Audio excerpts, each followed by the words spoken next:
നിങ്ങളിൽ പലരും കോച്ചിങ് ക്ലാസ്സിന് പോകുന്നവരുണ്ടാകാം. ഒരുപാട് നാളായിട്ട് കോച്ചിങ് ക്ലാസ്സിന് പോകുന്നു, എക്സാം എഴുതിക്കൊണ്ടിരിക്കുന്നു. പക്ഷേ ഇതുവരെയായിട്ട് നിങ്ങൾക്ക് എക്സാമിൽ മാർക്കൊന്നും ഇമ്പ്രൂവ് ആവുന്നില്ല, നിങ്ങൾ ലിസ്റ്റുകളിലൊന്നും വരുന്നില്ല. എന്നാൽ ചിലരുണ്ട്, കോച്ചിങ്ങിനൊന്നും പോകാത്ത ആൾക്കാരുണ്ട്. അപ്പോൾ അവർ നന്നായിട്ട് പരിശ്രമിക്കുന്നുണ്ട്, അവർ ലിസ്റ്റിൽ വരുന്ന ആൾക്കാരുണ്ട്, ഇല്ലാത്ത ആൾക്കാരും ഉണ്ട്. അപ്പം പല രീതിയിലും ഉണ്ട്. ഇനി എനിക്ക് പറയാനുള്ള ഒരു പ്രധാനപ്പെട്ട കാര്യം എന്ന് പറയുന്നത്, ഒരുപാട് വർഷങ്ങളായിട്ട് ഈ കോച്ചിങ് ക്ലാസ്സിനൊക്കെ പോകുന്നവർ ഇതുവരെ ആയിട്ടും ഒരു ലിസ്റ്റിലും വന്നിട്ടില്ല, അല്ലെങ്കിൽ അവരുടെ മാർക്ക് നന്നായിട്ട് ഇമ്പ്രൂവ് ആയിട്ടില്ലെങ്കിൽ നിങ്ങൾ കോച്ചിങ് ക്ലാസ്സിന് പോകുന്നത് നിർത്തുക എന്നുള്ളതാണ് എനിക്ക് പറയാനുള്ളത്. അപ്പോൾ ഇത് കേൾക്കുമ്പോൾ നിങ്ങൾ എങ്ങനെയാണ് എടുക്കുന്നതെന്ന് എനിക്കറിയില്ല. നിങ്ങൾ ശരിക്കും മനസ്സിലാക്കണം, നിങ്ങൾ ഇത്രയും നാൾ കോച്ചിങ് ക്ലാസ്സിന് പോയിട്ട് നിങ്ങൾക്ക് ഒരു ഇമ്പ്രൂവ്മെൻറ്റ് ഇല്ല എന്നുണ്ടെങ്കിൽ നിങ്ങൾ വെറുതെ നിങ്ങളുടെ പൈസ ഫുള്ള് കോച്ചിങ് ഇൻസ്റ്റിറ്റ്യൂഷന് കൊണ്ട് കൊടുക്കുകയാണ്. നിങ്ങൾ ഈ ഒരു കാര്യം നിങ്ങൾ തിരിച്ചറിയണം. അപ്പോൾ ശരിക്കും ഇതൊക്കെ ഒരു ബിസിനസ് തന്ത്രമാണ്, ഒരു മാർക്കറ്റിംഗ് ആണ്. അത് നിങ്ങൾ ആദ്യം മനസ്സിലാക്കുക. നിങ്ങൾ പഠിപ്പിക്കുന്ന അല്ലെങ്കിൽ നിങ്ങളെ സിലബസിലുള്ള കാര്യങ്ങൾ തന്നെയാണ് ഓരോ കോച്ചിങ് ഇൻസ്റ്റിറ്റ്യൂഷനിലും പഠിപ്പിക്കുന്നത്. പക്ഷേ അത് നിങ്ങൾക്ക് ഫോളോ ചെയ്യാൻ കഴിയുന്നില്ല എങ്കിൽ തീർച്ചയായിട്ടും നിങ്ങൾ അതിൽ പോയിട്ട് ഒരു കാര്യവുമില്ല. നിങ്ങളുടെ പണം വെറുതെ നഷ്ടമാവുക എന്നല്ലാതെ വേറെ ഒരു ഇമ്പ്രൂവ്മെൻറ്റോ ഒന്നും അതിലുണ്ടാവുന്നില്ല. നിങ്ങൾ തന്നെ ചിന്തിച്ച് നോക്കൂ, ഒരാൾ ഒരു കോച്ചിങ് ഇൻസ്റ്റിറ്റ്യൂഷനിൽ പോയി അവർ റാങ്ക് നേടി, ആ റാങ്ക് നേടിയ ആ കുട്ടിയെ വച്ചുകൊണ്ടാണ് ആ കോച്ചിങ് ഇൻസ്റ്റിറ്റ്യൂഷൻ അടുത്ത കുട്ടികളെ പിടിക്കുന്നത്. അപ്പോൾ ഇത് ശരിക്കും ഒരു ബിസിനസ് തന്നെയാണ്.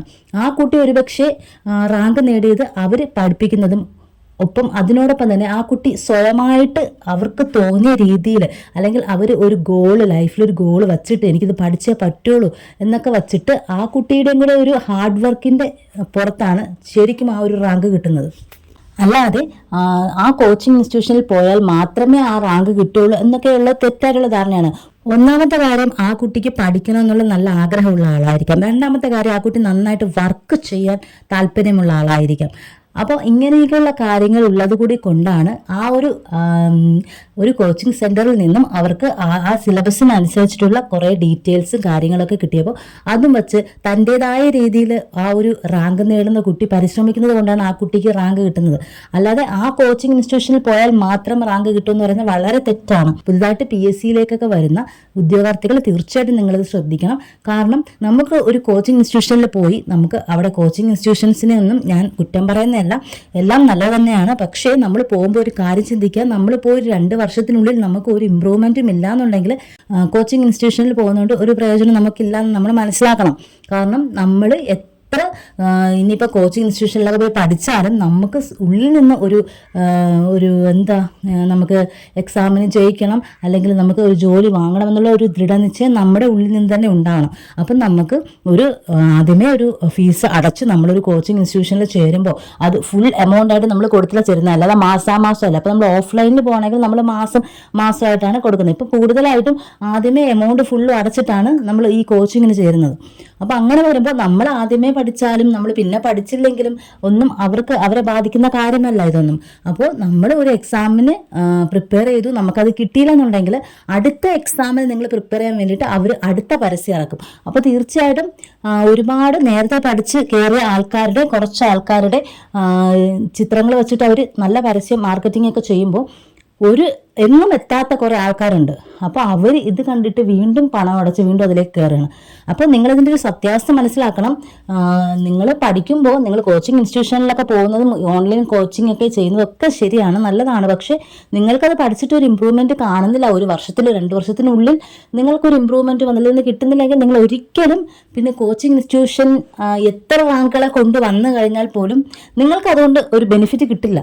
അപ്പോൾ നിങ്ങൾ കിട്ടുന്ന നിങ്ങളുടെ സിലബസിലുള്ള കാര്യങ്ങളിൽ നിന്നുള്ള ഡീറ്റെയിൽസ് ആണ് അവർ നിങ്ങൾക്ക് പ്രൊവൈഡ് ചെയ്യുന്നത്. അപ്പോൾ അത് വെച്ചിട്ട് നിങ്ങൾക്ക് മുന്നേറാൻ കഴിയുന്നില്ല, നിങ്ങൾക്ക് സ്വന്തമായിട്ട് ഹാർഡ് വർക്ക് ചെയ്യാനും കഴിയുന്നില്ല എന്നുണ്ടെങ്കിൽ നിങ്ങൾ പിന്നെ വെറുതെ നിങ്ങളുടെ പണവും കൂടി കൊണ്ട് കളയുക, നിങ്ങളുടെ സമയം കൊണ്ട് കളയുക എന്ന് പറയുന്നത് വളരെ വളരെ നെഗറ്റീവായിട്ടുള്ളൊരു കാര്യമാണ്. അപ്പോൾ ശരിക്കും പറഞ്ഞാൽ നമുക്ക് ഒരു PSCയിൽ ഒരു ബേസൊക്കെ ആയിക്കഴിഞ്ഞാൽ എങ്ങനെയാണ് ഇതിൻ്റെ PSC എക്സാമിൻ്റെ ഒരു രീതി, അതിൻ്റെ ഒരു പാറ്റേൺ ഇതൊക്കെ മനസ്സിലാക്കി കഴിഞ്ഞാൽ തീർച്ചയായിട്ടും നമുക്ക് സെൽഫ് സ്റ്റഡി ചെയ്യുന്നത് നല്ലൊരു കാര്യമാണ്. പിന്നെ ഒരു മെൻ്ററുടെ സപ്പോർട്ട് വേണമെന്ന് തോന്നുന്ന ആൾക്കാരുണ്ട്, എന്നാൽ മാത്രമേ പഠിക്കാൻ പറ്റുകയുള്ളൂ എന്നൊക്കെ വിചാരിക്കുന്ന ആൾക്കാരുണ്ട്. അങ്ങനെയുള്ളൊരു കോച്ചിങ്ങിനൊക്കെ പോവുക എന്നേ പറയാൻ പറ്റുള്ളൂ. എൻ്റെ ഒരു അഭിപ്രായം എന്ന് പറയുന്നത്, കോച്ചിങ് ഇൻസ്റ്റിറ്റ്യൂഷനിൽ പോയി കഴിഞ്ഞാൽ നമുക്ക് ഇമ്പ്രൂവ്മെൻറ്റ് ഇല്ല എന്നുണ്ടെങ്കിൽ പോകുന്നത് നല്ലതാണ്. ഞാൻ ഒരു കോച്ചിങ് ഇൻസ്റ്റിറ്റ്യൂഷനിലും നെഗറ്റീവായിട്ട് പറയുകയല്ല, പോകുന്നത് നല്ലതാണ്. പക്ഷെ നമുക്ക് അതുകൊണ്ടൊരു പ്രയോജനം നമുക്ക് കിട്ടുന്നില്ലെങ്കിൽ, അതിൻ്റെ ഒരു റിസൾട്ട് നമുക്ക് കിട്ടുന്നില്ല. കാരണം നമ്മൾ ഹാർഡ് വർക്ക് ചെയ്യാത്തതും കൂടെ ആകാം. അപ്പോൾ ആ ഒരു റിസൾട്ട് കിട്ടുന്നില്ലെങ്കിൽ നിങ്ങൾ കോച്ചിങ് ഇൻസ്റ്റിറ്റ്യൂഷനിൽ പോയി വെറുതെ പണം കൊണ്ട് കളയരുത് എന്നുള്ള ആ ഒരു റിക്വസ്റ്റാണ് ഞാൻ നിങ്ങളോട് ഇനി വരുന്ന പുതിയ ബിഗിനേഴ്സിനോട് പറയുന്നത്. അപ്പോൾ വർഷങ്ങളായിട്ട് ഈ കോച്ചിങ്ങിന് പോകുന്നവർക്കൊക്കെ ഏകദേശം ഈ കാര്യങ്ങൾ അറിയാം. എന്നാലും അവരുടെ ഉള്ളിലൊരു ആഗ്രഹമാണ് ശരിക്കും ഇനി നമുക്ക് ഒരു കോഴ്സ് എടുത്ത് നോക്കാം, അതിൽ ഇത്രയും ആൾക്കാർക്ക് റാങ്ക് കിട്ടിയതല്ല അവിടെ പഠിച്ചപ്പോൾ, അപ്പോൾ തീർച്ചയായിട്ടും എനിക്കും കിട്ടുമായിരിക്കാം, അവിടുത്തെ ആ ഒരു പഠന രീതിയായിരിക്കും അവർക്ക് റാങ്ക് കിട്ടിയത് എന്നൊക്കെ വിചാരിച്ചിട്ട് ഓരോ എക്സാം വരുംതോറും ഓരോ ആൾക്കാർ, അതായത് ഈ നന്നായിട്ടൊക്കെ പഠിച്ച് ബേസൊക്കെ സെറ്റായി ഏകദേശം കട്ട് ഓഫിന് അടുത്തൊക്കെ വന്ന കുറച്ച് ആൾക്കാർ ഇങ്ങനെ നിൽപ്പുണ്ട്, ജോലിയൊന്നും നേടാൻ പറ്റാതെ, ലിസ്റ്റിലൊന്നും വരാതെ. അപ്പോൾ ഇവരൊക്കെ വീണ്ടും വീണ്ടും ഓരോ പരസ്യം കാണുമ്പോൾ ഇവർക്ക് ഉള്ളിലൊരു പ്രതീക്ഷ വരികയാണ്, ഇനി നമുക്ക് അടുത്തതിൽ എന്തായാലും കയറാൻ പറ്റുമായിരിക്കും, അടുത്തത് പിടിക്കണം എന്നൊക്കെയുള്ള ഭയങ്കര ഒരു പ്രതീക്ഷ വരികയാണ്. അതുകൊണ്ടാണ് ഈ ലിസ്റ്റിലൊന്നും കയറാത്ത ഇത്തരം ആൾക്കാരുടെ ഈ ഒരു പ്രതീക്ഷയാണ് ശരിക്കും ഒരുപാട് കോച്ചിങ് ഇൻസ്റ്റിറ്റ്യൂഷൻസിൻ്റെ വിജയം എന്ന് തന്നെ എനിക്ക് തോന്നിയിട്ടുണ്ട്, പേഴ്സണലി തോന്നിയിട്ടുണ്ട്. ഏതൊരു കോച്ചിങ്ങിന് ചേർന്നാലും ഇപ്പം നമ്മൾ ഒരുപാട് പരസ്യങ്ങൾ കാണാറുണ്ട്, ഇപ്പം വൻ പരസ്യങ്ങളാണ് ഇതിനൊക്കെ. അപ്പം നിങ്ങൾ ഏതിൽ ചേർന്നാലും നിങ്ങൾക്ക്, ഞാനിപ്പോഴും ഒന്നുകൂടി പറയുകയാണ്, ഏത് കോച്ചിങ്ങിന് ചേർന്നാലും നിങ്ങൾക്ക് സ്വന്തമായിട്ട് ഹാർഡ് വർക്ക് ചെയ്യാനും നിങ്ങൾക്ക് നന്നായിട്ട് പഠിക്കാനും ഉറക്കമൊഴിച്ച് നിങ്ങൾക്ക് ഇതിന് വേണ്ടിയിട്ട് ഈ ഒരു ലക്ഷ്യത്തിലെത്തുന്നത് വരെ നിങ്ങൾക്ക് നന്നായിട്ട് വർക്ക് ചെയ്യാൻ കഴിയും എന്നുള്ള, അല്ലെങ്കിൽ നമുക്കും കൂടി കുറച്ച് കാര്യങ്ങൾ സിലബസുമായിട്ട് ബന്ധപ്പെട്ടിട്ടുള്ള കാര്യങ്ങളൊക്കെ നമുക്കും അന്വേഷിച്ച് തിരക്കി കണ്ടുപിടിച്ചെടുക്കണം എന്നൊക്കെയുള്ള ആ ഒരു ബോധം ഉണ്ടെങ്കിൽ നിങ്ങൾ ഒരു കോച്ചിങ്ങിന് ചേർന്ന് നിങ്ങൾ അവിടെ തരുന്ന ആ ഡീറ്റെയിൽസും പഠിച്ച് ആ സിലബസുമായിട്ട് ബന്ധപ്പെട്ടിട്ടുള്ള നോട്ട്സ് പഠിച്ച് അതുപോലെ തന്നെ നിങ്ങൾ സ്വയം കുറച്ച് കാര്യങ്ങൾ കണ്ടുപിടിച്ച് നിങ്ങൾ ഹാർഡ് വർക്ക് ചെയ്ത് അങ്ങനെ പോവുകയാണെങ്കിൽ, അങ്ങനെയുള്ള ആളാണ് നിങ്ങളെങ്കിൽ തീർച്ചയായിട്ടും നിങ്ങൾക്ക് കോച്ചിങ്ങിന് ചേർന്ന് നിങ്ങൾക്ക് പഠിക്കാം. എന്നാൽ ഇത്രയും വർഷങ്ങളായിട്ട് 4-5 വർഷങ്ങളായിട്ട് കോച്ചിങ്ങിന് പോയിട്ടും ഒരു മാറ്റവും വരുന്നില്ലെന്നുണ്ടെങ്കിൽ നിങ്ങളുടെ റൂട്ട് തെറ്റാണ്. നിങ്ങൾ ആ കോച്ചിങ് ഇൻസ്റ്റിറ്റ്യൂഷനിൽ പോയിട്ട് നിങ്ങൾക്ക് ഒരു ഇമ്പ്രൂവ്മെൻറ്റും വന്നില്ല എങ്കിൽ നിങ്ങൾ വീണ്ടും അവിടെ പോകാതിരിക്കുന്നതാണ് നല്ലത്. നിങ്ങളെ നിർത്തിയിട്ട് നിങ്ങൾ സ്വന്തമായിട്ടൊരു പ്ലാൻ ഉണ്ടാക്കി നിങ്ങൾ പഠിക്കാൻ ശ്രമിക്കുക. ശരിക്കും നമ്മൾ സ്വന്തമായിട്ട് ആരും നമ്മളെ സപ്പോർട്ട് ചെയ്യാൻ ഇല്ലാത്തപ്പോൾ നമ്മൾ കുറേ കാര്യങ്ങൾ നമ്മൾ തന്നെ കണ്ടുപിടിക്കാൻ തുടങ്ങും, എന്തുകൊണ്ടാണ് നമുക്ക് ഇങ്ങനെ വന്നത്, അങ്ങനെ കുറേ നമ്മൾ സെർച്ച് ചെയ്യാൻ തുടങ്ങും. അപ്പോൾ തീർച്ചയായിട്ടും നിങ്ങൾ ആ ഒരു രീതിയിൽ വരുന്ന ആൾക്കാരായിരിക്കും ഈ കോച്ചിങ്ങിനൊക്കെ പോയിട്ട് മാർക്ക് ഇമ്പ്രൂവ് ആകാത്ത നിങ്ങളൊക്കെ ചിലപ്പോൾ ആ ഒരു കാറ്റഗറിയിലായിരിക്കും. അപ്പം നിങ്ങൾ തീർച്ചയായിട്ടും നിങ്ങൾക്ക് തന്നെത്താനെ സെർച്ച് ചെയ്ത് കണ്ടുപിടിക്കുമ്പോൾ നിങ്ങൾക്ക് ചിലപ്പോൾ ഓർമ്മ നിൽക്കാനൊക്കെ നല്ല സഹായിക്കും. അപ്പോൾ ഇനി നമുക്ക് ഒരുപാട് നോട്ടിഫിക്കേഷൻസ് ഒക്കെ വരുന്നുണ്ട്. അപ്പോൾ നിങ്ങൾ തന്നെ തീരുമാനിക്കുക, നിങ്ങൾ കോച്ചിങ്ങിന് ചേരണോ വേണ്ടയോ, കോച്ചിങ്ങിന് ചേർന്ന് കഴിഞ്ഞാൽ എനിക്കുണ്ടാകുന്ന ബെനിഫിറ്റ് എന്താണ്, ഏതെങ്കിലും ബെനിഫിറ്റ് ഉണ്ടോ എന്ന് ചിന്തിക്കുക. ഓരോ കോച്ചിങ് ഇൻസ്റ്റിറ്റ്യൂഷനിൽ നിന്ന് മാറി ഓരോ അടുത്തും റാങ്കുകൾ വരുന്ന പരസ്യങ്ങൾ അവർ കാണിക്കുമ്പോൾ അവിടെ നിന്ന് മാറി ഇപ്പുറത്ത് പോവുക, ഇപ്പുറത്തുനിന്ന് മാറി അപ്പുറത്ത് പോവുക, ഈ ഒരു രീതിയൊക്കെ നിങ്ങളൊന്ന് ചിന്തിച്ച് നോക്കുക. നിങ്ങളുടെ സമയം നിങ്ങൾ കളയാതിരിക്കുക. എങ്ങനെ പഠിച്ചാലാണ് നിങ്ങൾക്ക് ഇമ്പ്രൂവ്മെന്റ് ഉണ്ടാവുന്നത് എന്ന് നിങ്ങൾ ചിന്തിച്ച് നോക്കുക. വെറുതെ പരസ്യങ്ങളുടെ പിറകെ പോവാതിരിക്കുക. അവരുടെ മാർക്കറ്റിംഗ് മാത്രമാണ് നടത്തുന്നത്.